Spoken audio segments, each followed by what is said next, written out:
বৰহমপুৰৰ এক হৃদয় বিদাৰক ঘটনা। ধনৰ অভাৱত ৩ দিনকৈ মৰ্গতে পৰি থাকিল মৃত পুত্ৰক জীয়াই তুলিবলৈ সৰ্বশ্ৰান্ত হ'ল মাতৃ।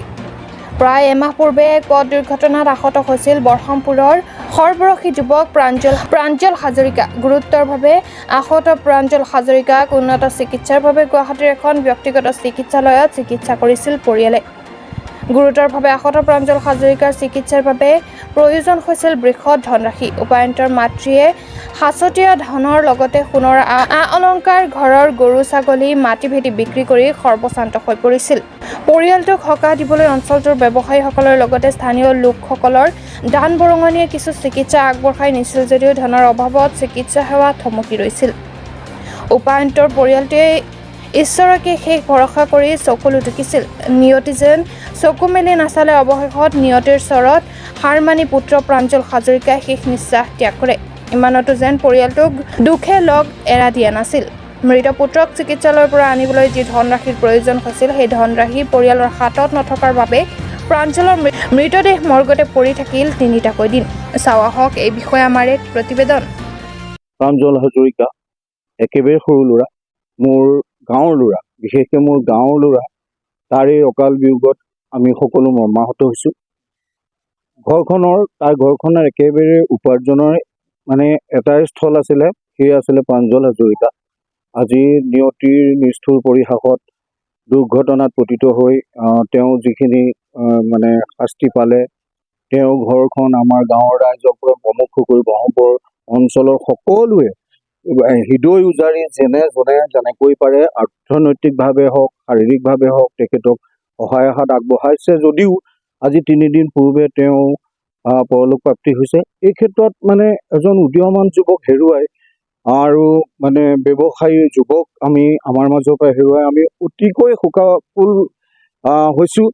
আৰু আজি তেওঁ আৰু খন্তেক সময়ৰ পাছতেই তেওঁ আহি আমাৰ মাজত উপস্থিত হ'বহি, তেওঁ শৱদেহ আমাৰ মাজত উপস্থিত হ'বহি। আমি সকলোৱে আমি স্থানীয় বন্ধ ঘোষণা কৰিছে। 6 বজাৰ পৰা 12 বজালৈকে তেওঁ আত্মাৰ সদ্গতি কামনাৰ্থে শোক সভাও অনুষ্ঠিত হৈ গৈছে যোৱাকালি। গতিকে আমাৰ মাজত আহি পোৱাৰ লগে লগে আমি ব্ৰহ্মপুৰবাসী ৰাইজ, গাঁৱৰ ৰাইজ সকলোৱে তেওঁৰ শ্ৰদ্ধাঞ্জলি জ্ঞাপন কৰিবৰ কাৰণে আমি প্ৰস্তুত হৈ থাকিব লগা হয়।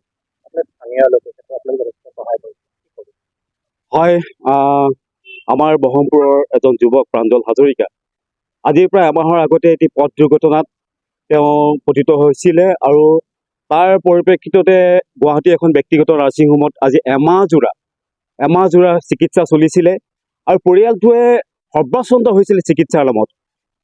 পিতৃহাৰা আছিলে। একমাত্ৰ মাতৃয়ে ঘৰৰ সকলোবিলাক বস্তু বিক্ৰী কৰি নাৰ্ছিং হোমত পইচা পাতি দি একমাত্ৰ পুত্ৰক জীয়াই তুলিবৰ কাৰণে অশেষ চেষ্টা কৰিছিলে। কিন্তু আজিৰ পৰা 3 দিনৰ আগতে পৰলোক প্ৰাপ্তি ঘটিলে।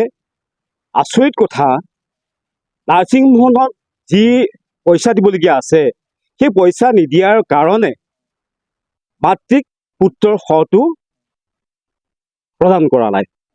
কম দুৰ্ভাগ্যজনক কথা। আজি এমাহ দিন চিকিৎসা কৰাৰ অন্তত নিজৰ সন্তানটোক জীৱিত কৰিব পৰা নাই আৰু মৰা শটো আনকি চিকিৎসালয়ৰ পৰা উদ্ধাৰ কৰিব পৰা নাই পইচাৰ অভাৱত।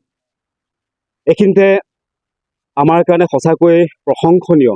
আমি ধন্যবাদ জ্ঞাপন কৰিছোঁ আমাৰ সমষ্টিৰ সন্মানীয় বিধায়ক জিতু গোস্বামী ডাঙৰীয়াৰ একান্ত ব্যক্তিগত প্ৰচেষ্টাত সেই নাৰ্ছিং হোমখনত যিখিনি পইচা দিবলগীয়া আছিলে সকলো পইচা প্ৰদান কৰি প্ৰাঞ্জল হাজৰিকাৰ মৃত শটো মাতৃৰ হাতত চমজাই দিছে।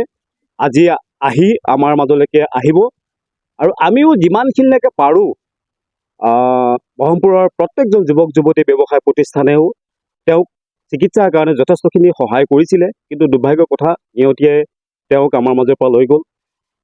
আত্মাৰ চিৰশান্তি আমি কামনা কৰোঁ।